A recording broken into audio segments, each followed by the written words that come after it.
Senhor Presidente, senhoras e senhores deputados, em primeiro lugar, e cingindo-me ao diploma, queria voltar a reafirmar que esta questão e este projeto de decreto legislativo regional, intitulado Proibição de extração de materiais inertes de funcionamento de pedreiras e britadeiras no Porto Santo, não faz sentido. E tenho a certeza que o Sr. Deputado Edgar Silva, hoje, depois de ter visitado o Porto Santo na última semana e ter a oportunidade de ter encontrado, penso que ficou com essa ideia de que esta questão não se coloca, todas as pedreiras que existem estão licenciadas, com os respectivos projetos de recuperação aprovados e em execução, e a ser monitorizados pelos serviços competentes, Câmara Municipal e Governo Regional.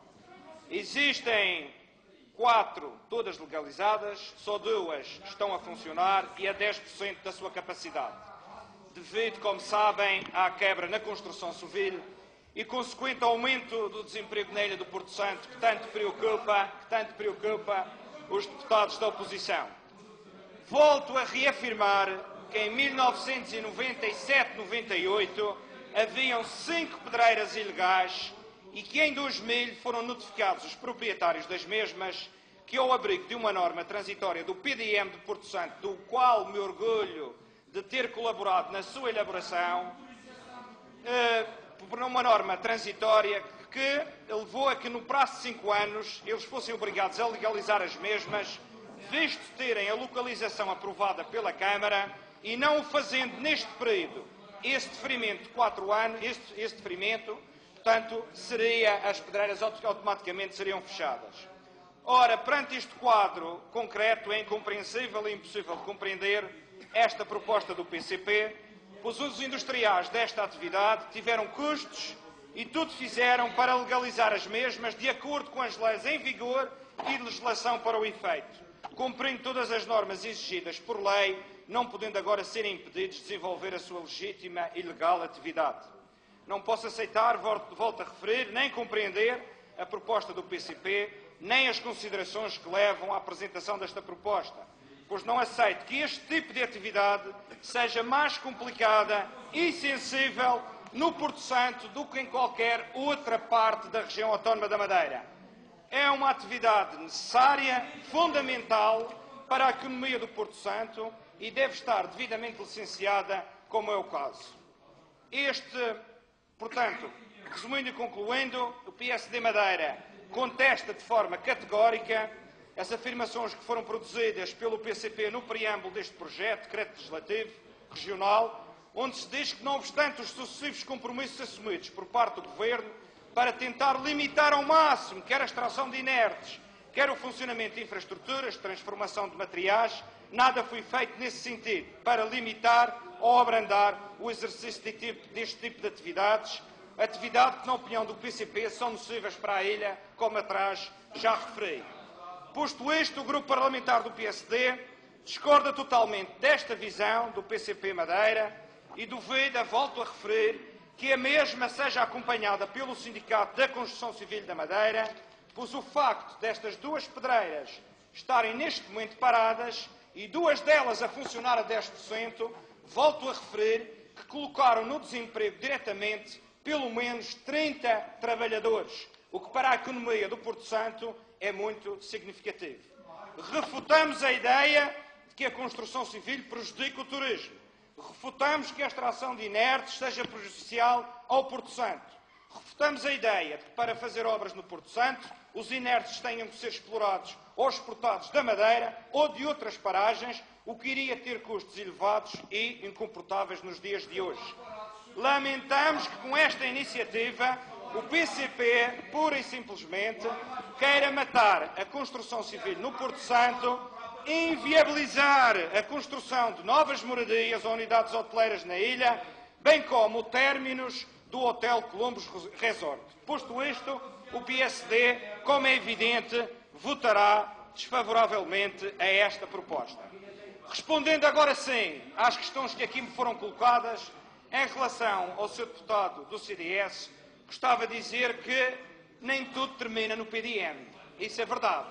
O PDM é um instrumento fundamental, tem que ser cumprido, é um instrumento de planeamento e é fundamental que as pessoas participem e, acima de tudo, também que os partidos da oposição deem a sua posição e a própria população faça as suas sugestões. E isso não está em causa.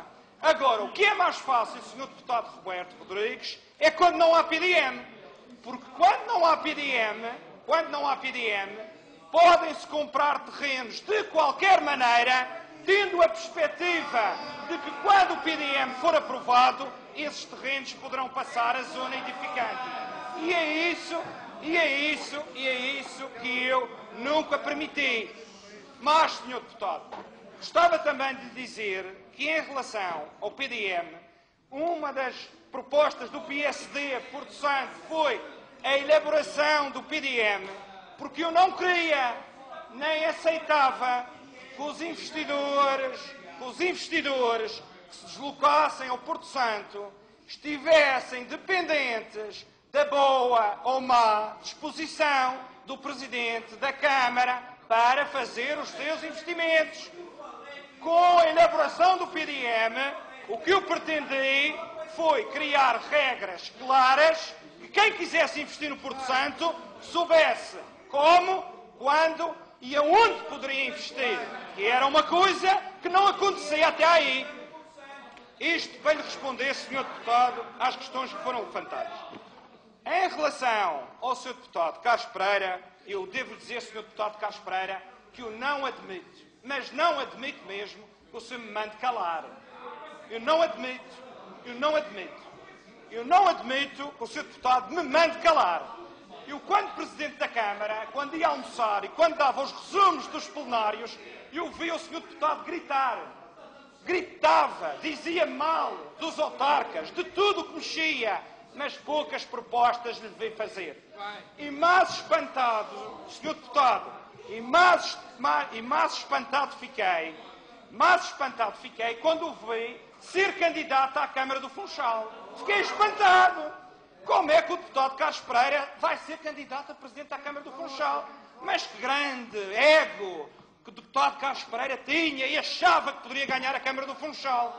Mas mais espantado fiquei que, perante a sua inteligência, perante tudo o que dizia,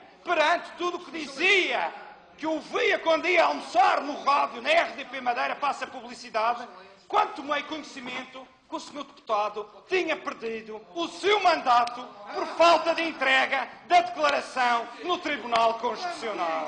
Sr. Deputado Carlos Pereira, eu fiquei espantado com um homem com a sua sabedoria, com o seu saber, com o seu conhecimento. Como é que conseguiu? Explique-me à população da Funchal como é que conseguisse esquecer de entregar uma declaração ao Tribunal Constitucional com os seus rendimentos, Sr. Deputado. E agora vem para aqui dizer que eu devia ter vergonha dos mandatos que exerci na Câmara do Porto Santo, Sr. Deputado. Sr. Deputado ainda vem com essa lata, Sr. Deputado, para aqui me dizer a mim, que estive lá 14 anos, que ganhei a Câmara ao Partido Socialista, e pergunta à população do Porto Santo, não me pergunta a mim porque é que eu ganhei. Vem para aqui, Sr. Deputado, além de me mandar calar, dizer que eu devia ter vergonha. Não, eu quando fui acolá, Sr. Deputado, eu não deferi nenhum golpe violento contra a deputada Luísa. A deputada Luísa Mendonça é que disse no princípio que no meu mandato tinham sido cometidos crimes ambientais, como você já disse aqui, Sr. Deputado. Pronto, o Sr. Deputado disse, e eu limitei-me, Sr. Deputado, a responder à deputada Luísa Mendonça de um crime ambiental que me lembrava. Agora, não quis ofender a deputada Luísa Mendonça, peço imensa desculpa, se o próprio Partido Socialista tomou essas dores, e como quer Vossa Excelência, quer o seu líder, nunca tiveram cargos executivos nesta região, eu sei que é incómodo, porque se tivessem esses mesmos cargos executivos, fariam de certeza pior do que outros seus camaradas já fizeram no passado e atrasaram esses mesmos conselhos e o seu desenvolvimento. Porque há aqui uma questão que é preciso ficar bem clara. Enquanto que no Porto Santo e em Machico nós já tivemos experiências da oposição e sabemos o que a oposição é capaz de fazer e o que não é capaz de fazer, em esses conselhos já tivemos. Há uma ilusão que nos outros conselhos da Madeira a oposição poderá fazer diferente. Senhor Deputado, mas não será consigo que nem uma declaração no Tribunal Constitucional se lembrou de entregar. nem com outros pseudo-candidatos que aqui estão, que os madeirenses e os porto-santenses vão ver os seus problemas resolvidos. E, portanto, Sr. Presidente e Srs. Deputados, eu orgulho-me do meu currículo autárquico, orgulho-me do trabalho que fiz, orgulho-me de ter trabalhado 12 e 14 horas por dia, sem vaidade, fechado num gabinete, e tive a felicidade de ter o apoio de um governo que sempre olhou para o Porto Santo de maneira diferente que o vosso não olhou. Sabe? É porque é mentira, é mentira, é mentira, é mentira. É mentira o que foi dito aqui, que em relação a outras gestões autárquicas, o PSD tenha boicotado o Porto Santo. Isso é mentira. O próprio Presidente da Câmara de então, Cosme Mendonça, sabe muito bem que disse que tinha a colaboração do Governo. E se não se fez mais no Porto Santo, não foi pelo Governo, foi por incapacidade do Partido Socialista e da sua gestão. Portanto, eu orgulho-me do trabalho que foi feito. A Sociedade de Desenvolvimento do Porto Santo aparece dentro de uma estratégia concertada, uma operação integrada de desenvolvimento. Neste processo todo, falhou.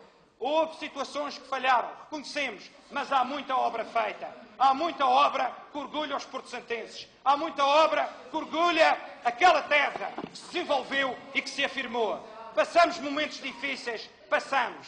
Me acusar de não defender os porto-santenses, oh meu caro colega deputado, essa não lhe fica bem, essa não lhe fica bem, quando o senhor teve e fez o que fez em relação à lei das finanças regionais, o que fez em relação à lei das finanças locais. Sr. Deputado Carlos Pereira, as votações que o senhor fez em relação à lei das finanças locais e em relação à lei das finanças regionais, que essas sim prejudicaram os madeirenses e os porto-santenses, devia ter vergonha de vir para aqui me acusar de não defender o Porto Santo. Pois eles não lhe interessa agora.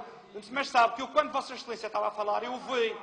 O senhor agora está a fazer conversa paralela para não lhe tocar, mas eu vou repetir. Quem traiu os madeirenses e os porto-santenses foi o senhor, quando votou a lei das finanças regionais, quando votou a lei das finanças locais, quando disse nesta Assembleia, e eu vi, então como Presidente de Câmara, o senhor de chamar os nomes, os maiores nomes aos autarcas desta terra, que são homens e mulheres que trabalham todos os dias para o desenvolvimento dos seus concelhos. Sim, você disse que era bem feito o que o governo do Sócrates fazia. É, o que o governo do Sócrates fazia à região autónoma e às câmaras da região.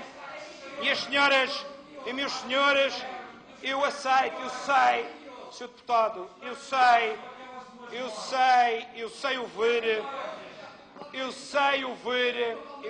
ouvir. Não leve para aí quem vai julgar é o Tribunal. Aí quem vai julgar é o Tribunal. Não leve para aí, sabe? Não leve para aí, Sr. Deputado. E isso é demonstrativo do seu caráter. Eu estou a discutir, é demonstrativo do seu caráter, Porque eu estou a discutir, eu estou a dar resposta, ao que o senhor me questionou aqui. Às acusações que me fez. Não votou favoravelmente à lei das finanças locais, nem regionais? Não? Não. O seu partido não fez isso? Qual foi a sua posição? Você já está a levar, e para terminar, porque não vou estar aqui o dia todo, não vou terminar ainda, vou terminar sim. Vou terminar só para lhe dizer que tenho muito orgulho de ter servido a minha terra como autarca. Uma coisa que o senhor ainda não conseguiu, porque os eleitores não quiseram, e tenho a certeza que não vai conseguir, porque não tem caráter, não tem disponibilidade, não tem projeto, não tem ideias, é muito vaidoso para ser Presidente de uma Câmara. Muito obrigado.